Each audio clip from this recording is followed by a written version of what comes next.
Welcome to the channel, Bachelor Nation, and this is a recap of our long-awaited series of The Bachelorette Season 16, Episode 1, the season premiere, where I do a recap and review of the show. So, if you are new here, just to let you know, we do romance reality TV. So if that's Love Island, Married at First Sight, Bachelor, Bachelorette, Ready to Love, shows like that. So being that this is the first episode for The Bachelorette, again, if you're new here, feel free to subscribe to continue to get weekly content on The Bachelorette. Like, comment, and engage in the channel. I also do shout outs. So let's get this show on the road. So it starts out with Chris Harrison kind of giving us an overview of everything and how back in February of 2020, earlier this year, they had planned to get ready to do season 16 in, I think, Sacramento. Or actually, Claire lives in Sacramento, I think is what it was. And the thing is that he had contacted her to let her know that she was going to be the next Bachelorette. And of course, she was really, really excited, and especially coming off of her history, where I know if you guys remember, she had the whole thing with Juan Pablo and everything, and then of course that everybody know how that went. Oh my God, I mean, just looking at the recap of those old scenes, that was crazy. But we're not going to rehash that. We're back, and we're going to move it back up to 2020. However, they also kind of look back at her time in Bachelor in Paradise and how that didn't work out either for her. So unfortunately, it was some learning experiences for her, as she talks about later on. But, of course, the show and the network and Chris Harrison want to give her another opportunity. And here we are. So she was really excited. She felt like she's gone through a lot. She is 39 years old. So, she's gone through a lot with the process of dealing with the guys in the past. And she even mentioned something about the fact that when she was on the Juan Pablo series, that she was coming out of an abusive relationship when she came to look for love on The Bachelor. So that was pretty interesting. I don't know. I mean, sometimes people, they think they're ready to move on, and maybe they're not, But we got into this whole thing, of course, after, I think, March. And of course, as we all know, we got information about the fact of C-19.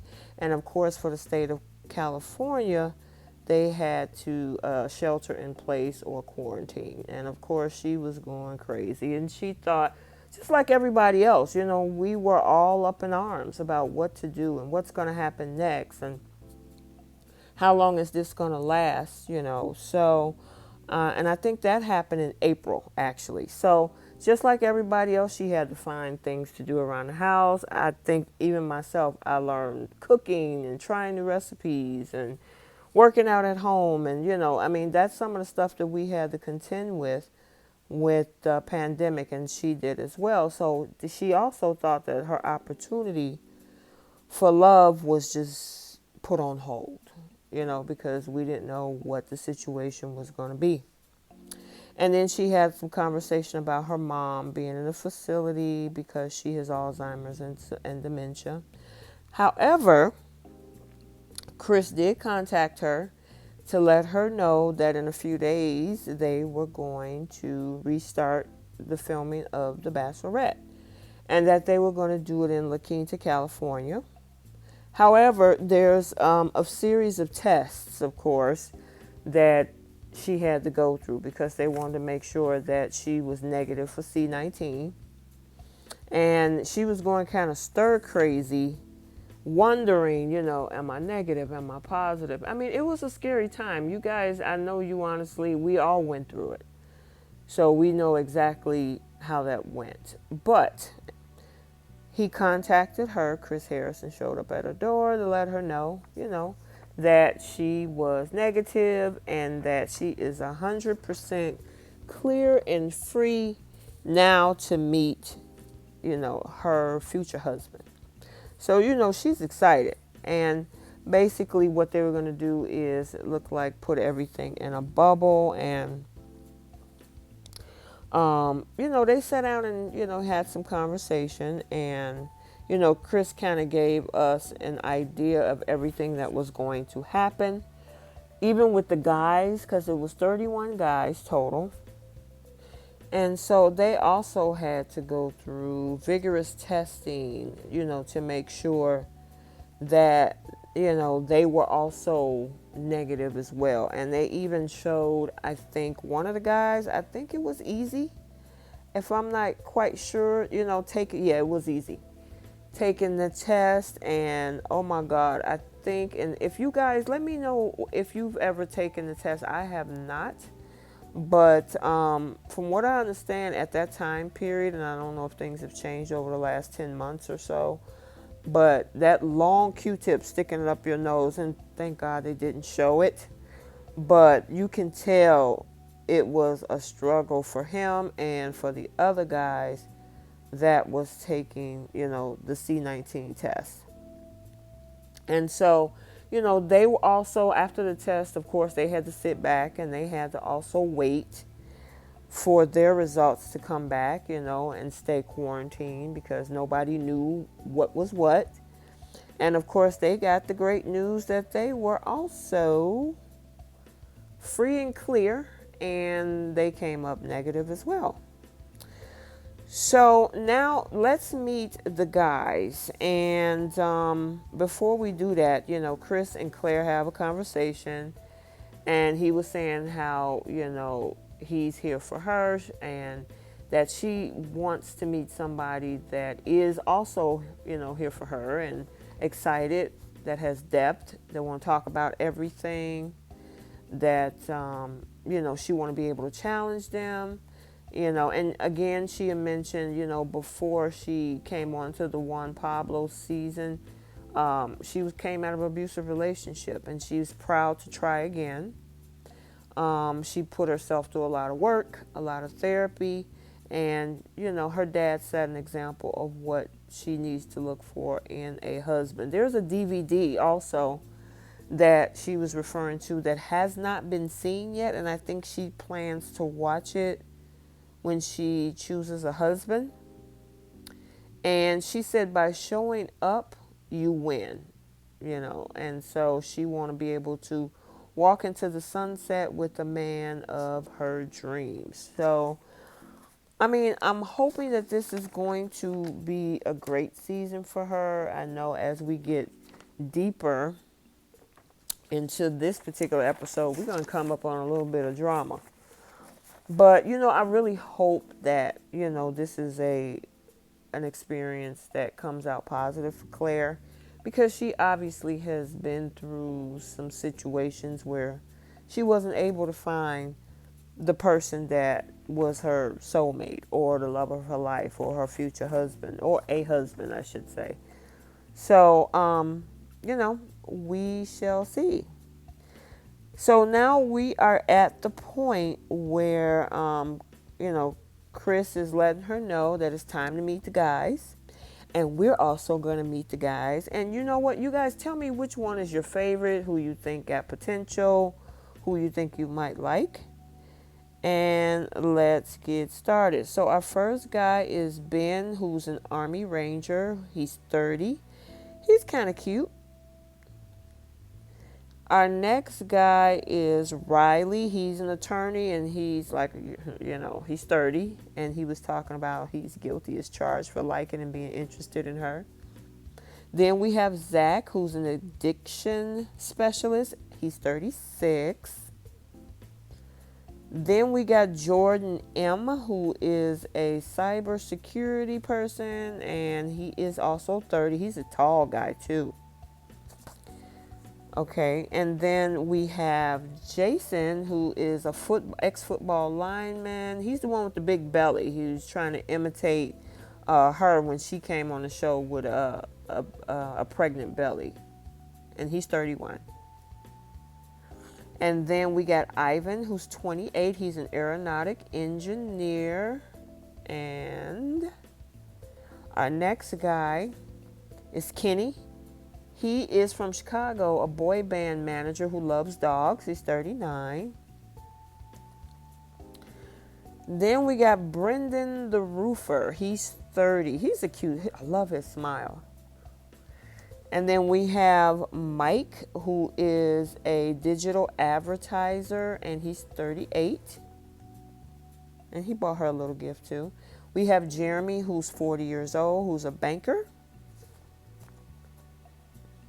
And then we also have Blake M., who is a male groomer. That's interesting, but hey, I guess he keeps the manscaping going. So then we also have the guy who pulls up in the station wagon, who is Tyler C., who's a lawyer from West Virginia. That guy has an awesome Southern accent. I mean, we find out a little bit more about him later, but he's interesting. All right, so then we got our guy who pulled up in the Rolls Royce, and that's Bennett, who's a wealth management specialist. And then we have our second second limo come in, and our next guy is Blake M., who's 29. And then we have Chris, who is 27, who's our landscaper. And then we got AJ, and he is a software salesman, and he hurt her hands. I don't know what he was trying to do, but that was kind of crazy. I don't know. It was weird. Then we got Joe, who's an anesthesiologist. He's 36. And then we got Garen, who is a professional journalism professional, something like that. He's 34. And then we have Robbie, who's an insurance broker. He's 31. He got a cute smile. And then we got Easy. This guy is so funny. He pulls up and jump out of this thing of, your future husband. His name is actually Izoma. He's a sports agent, but he also played in the NFL and called her his first round draft pick. He's 29. Then we got Jay, who's a fitness director. He's 29. He was in a straitjacket. That was hilarious. Then we got Chasen, and he was the guy that was in the suit of armor. He's an IT account executive who's 31. I thought that was pretty creative. Well, tell me what you guys think. Then we got Damar. He came in with a parachute. He's 26 and he's a spin cycle instructor. And I thought that was kind of weird. I don't know if he didn't come, he just carried it in or something. I don't know, that was weird. And then we got Ed, who is in healthcare sales. He came in that big bubble. I always wanted to try that thing. He's 36. I thought that was pretty cool. And then we got Yosef. Yosef is the medical device salesperson. He the one bought her the moon pies. And we'll hear more about Yosef later. And then we have Jordan C. He's 26, a software account exec. We have Zach. He is 37. He owns his own cleaning company. We have Brandon, who is 28, and he got on his knees and proposed to her with a butt in that little ring box. I thought that was different. I mean, girls, that was crazy. Bachelor Nation, let me know what you think about that whole thing.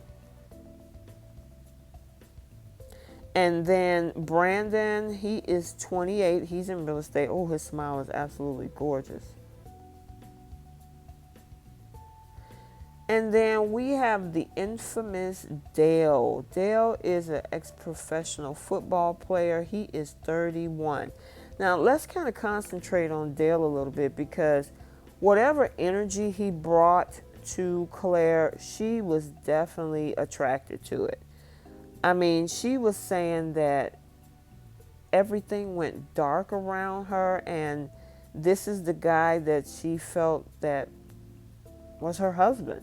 I mean, guys, let me know what you think about this one. I mean, Dale is interesting. He has a mystery about him, and I think that's what really got her going. I'm wondering, is this going to be her guy? Let me know what you guys think, but Dale got her really shook. I mean, she's at the point where she's like, okay, you know what? I'm done. I done found my husband. And that's what, Chris Harrison was like, wait a minute, you still got a couple more folks to, and there's a lot of more guys in there to kind of investigate. So, think twice about that before you make a decision. And I agree with you on that one.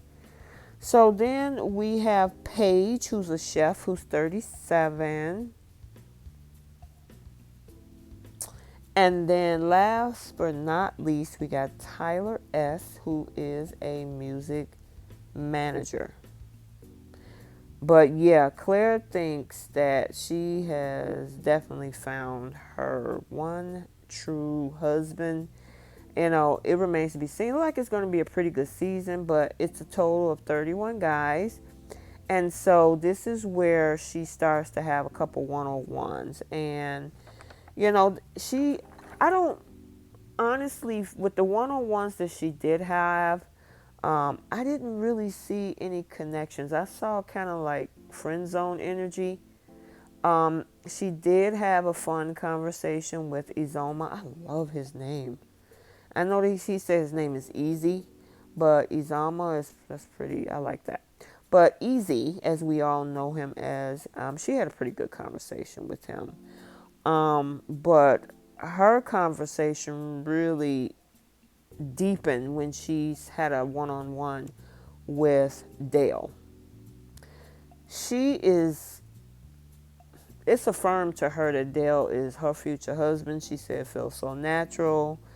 She feels shut down to be open to other relationships because of her connection that she has with Dale just in that quick moment in time. That's pretty interesting.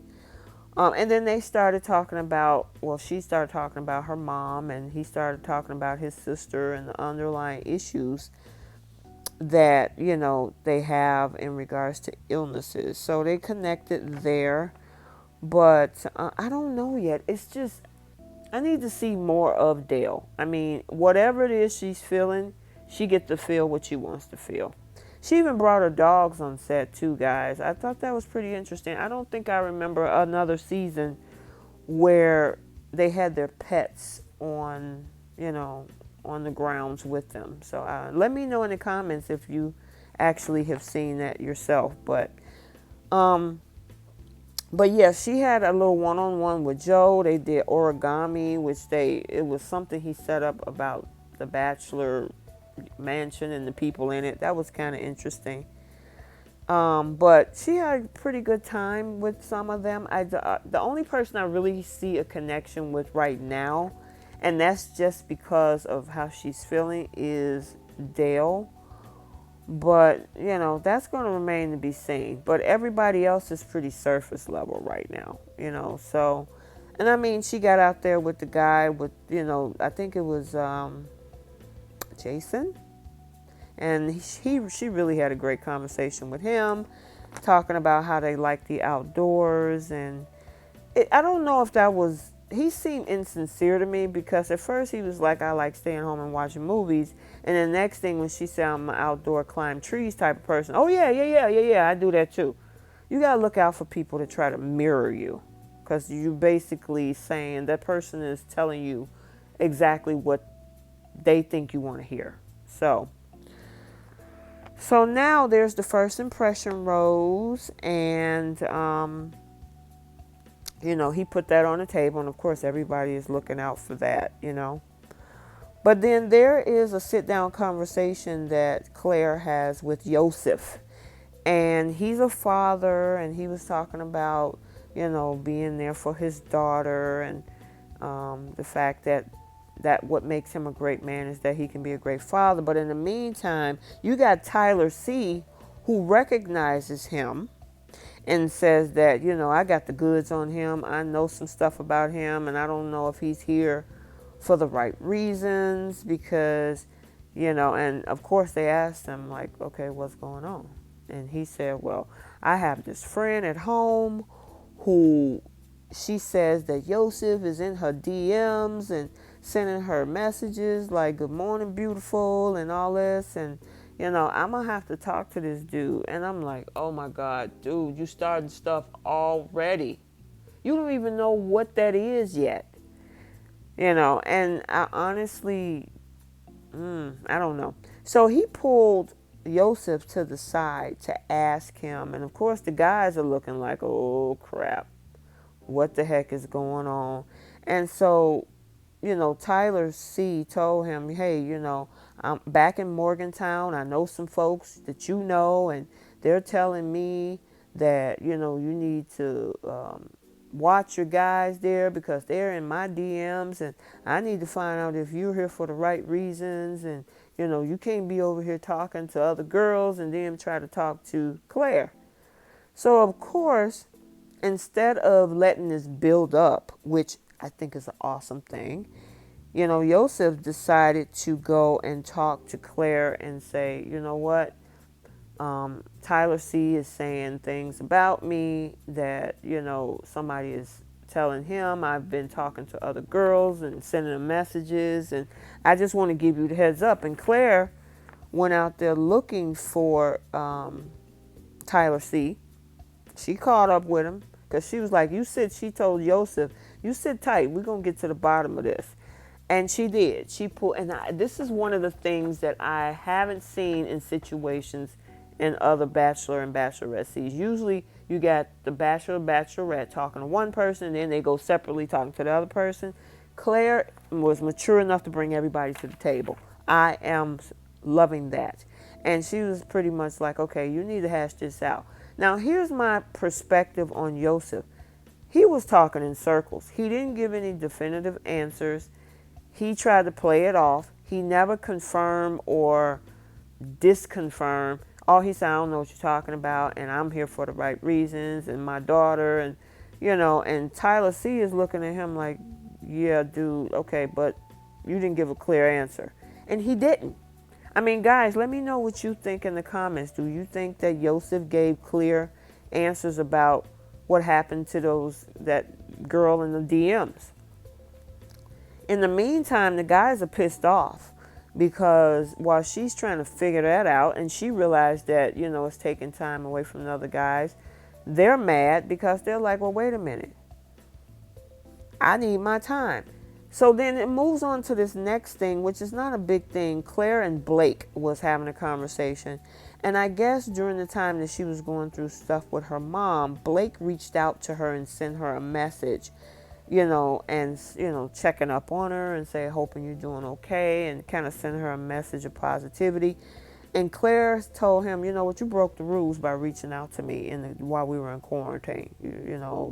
That's not a good thing. However, you took a risk, and I like the fact that you took that risk.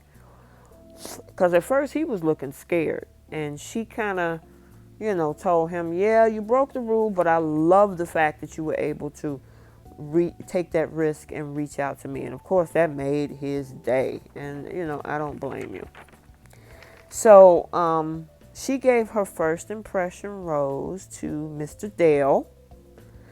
And she didn't get to talk to everybody, which sucks because a lot of those guys who spent all this time going through testing and jumping through hoops, they didn't really get an opportunity, and it was wasted time because of those two guys. But she, like I said, she did give her first impression rose to Dale, and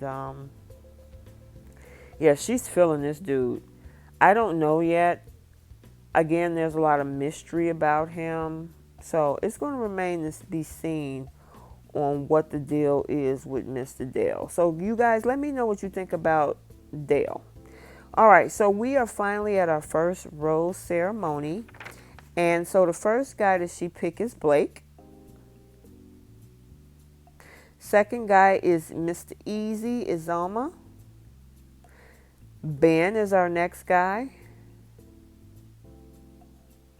Riley is our next guy. Then we have Zach J. And then Tyler S. And then Joe. Then we have Jason. She chose DeMar. And then I guess there's another Jason. And then Jordan C. And then she chose Blake P. She chose Kenny. She chose Brandon. She chose Garen, I should say. Then her next person she gave a rose to was Ed. And then there was Bennett, Zach C, that's J. And then the final rose, because we also had Brandon and Evan get a rose. And then the final rose, there was a toss-up. And the person that got that final rose was Yosef. And of course, Tyler C is looking crazy because he realized that the drama that he tried to start blew up in his face and he was eliminated. And, you know, he hugged it out, but I don't know if maybe Claire probably should have got rid of both of them instead of Yosef, because you still got, he didn't give a clear answer on the DMs. I mean, that's just my, perception of it all. But it remains to be seen with the remaining guys, what she's going to do. I mean, there are going to be some upheavals coming up in this season, but we will have to stay tuned. So I hope you enjoyed this video. Feel free to like, comment, and subscribe, and stay tuned for next week.